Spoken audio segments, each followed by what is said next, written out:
what are you thinking about the natural resources business in India? Have you really given up after what really happened in Lanjigarh, and your Orissa plant is not really getting any feedstock from the state? So does it demoralize you, and will you give up on that project if it doesn't go through? No, it's not a giving up. The government is thinking right to create a revenue model to do the auction. We are countries entirely depend on the one company, Coal India, for the coal. So government is thinking the right direction to auction, to give all the clearance. You know, in 91, when the Narasimha Rao government, Rajiv Rao government came, they shut down so many departments, they shut down so many ministries. All the decision was within the room, getting all the departmental head to the room and saying that take the decision and take the country forward. That's what used to happen. So we have, I think our Prime Minister today, Manmohan Singh, is very focused on that. He wants to taper down our import. Today, if you go to the world, everybody is saying India is going to be the large importer of coal, large importer of petroleum, large importer of iron ore, everything. It's not right. It's not right. We can't remain always poor. And the simple, make it as simple as possible. This is the country of entrepreneur. This is the country, our corporate India has delivered everything. Our public sector people has delivered everything. If you go and even if you look at Geological Survey of India, if you look at even mineral exploration development of India, they have a tremendous record. And if you government, if you support them, boost them, they can tell you what resource we have. In sustainable manner, we have to bring it for our human use. Right. So what is your plan B for the company, per se, Sesa Sterlite, after the merger?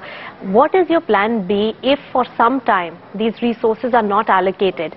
Your shareholders will expect at least some kind of measures from the company so that there is revenue generation at a constant and a uniform space as well. No, we are doing very well. I'm Indian. I'm very focused on India. We are developing. Time to come, I think we'll have a 50% asset in India and 50% asset in Africa and the developed world. And that's how we are going. We are in a very large position. We are the largest in Zambia. We are largest in third largest in South Africa, Namibia, various countries. So. We are very comfortable. Wherever we have gone, our brand shows that we deliver. Right, and that's why I asked you this question, because metal is a cyclical commodity right now. No, everything is not cyclical. Copper has been consistent, aluminum being consistent, iron ore being consistent. We are the lowest cost of producer. Yeah. Everybody is going to die. Indian company will die the last. Yeah, but I wanted to know your plan B, and knowing your business acumen, I'm sure you have certain strategy in place. Because why I raise this, because in Orissa, you're not getting bauxite at the moment, and with LME of aluminium really at lower levels right now, sourcing bauxite from outside will not be a very easy thing and will not make feasible sense.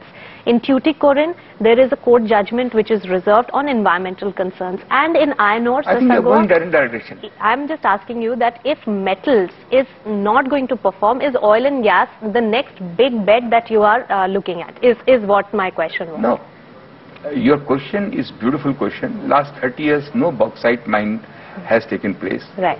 You know, and for us, most natural material to produce is aluminum. Right. India is the best for our country because we have abundant bauxite, human resource, and we have abundant coal. And if we can produce our bauxite, because it's a substitute for the wood, and we have a double-digit growth in the aluminum, and for processing industry, 500 industries can come to process our aluminum, and that's what the whole idea. But the government is with us, the state government is with us, the public with us. We are as conscious as anybody for our environment, for our tribal, but we have to make sure that there is no vested interest. When the vested interest comes, we have to very guard ourselves to make sure that our country should not left behind, because people should not take advantage of our own democracy. So I'm very appreciative what court does. I'm very appreciative everybody's, but they must look at that we need to generate this metal for our development, We must develop our revenue in a sustainable manner. Today, all the aluminum or what you talk about, Tuticorin, the copper smelter, is one of the finest copper smelter in the world. We have been given the award, but people definitely don't want India to grow, and it's become an import economy. And we are the one who's really looking forward to make sure, and government understand, everybody understand, for us is very important for us that we taper down our import, bring the best of technology to make sure these metal we produce, which we have for our human use, and depend less on the import. So do you think these environmental issues are really stifling the growth in India? No, can be, but we have to take it forward very strongly, because we believe in the environment, we believe in our society. There is no question, even if you look at the emission level, on the world standard, they are only 25%. When they talk about global warming is only come for the emission, and our emission level is only 25%. We are very, very conscious. We are, in a way, we are FTSE 100 company, our institution, our department, they all are conscious, including we are run by the best of professionals. And all around us, you look at the Middle East, you look at Southeast Asia, you look at China, they have grown at least 20 times what we have grown. We need to grow. We have all the right to grow. And talking about Hindustan Zinc and Balco, now that is one deal that has been languishing for a very long time.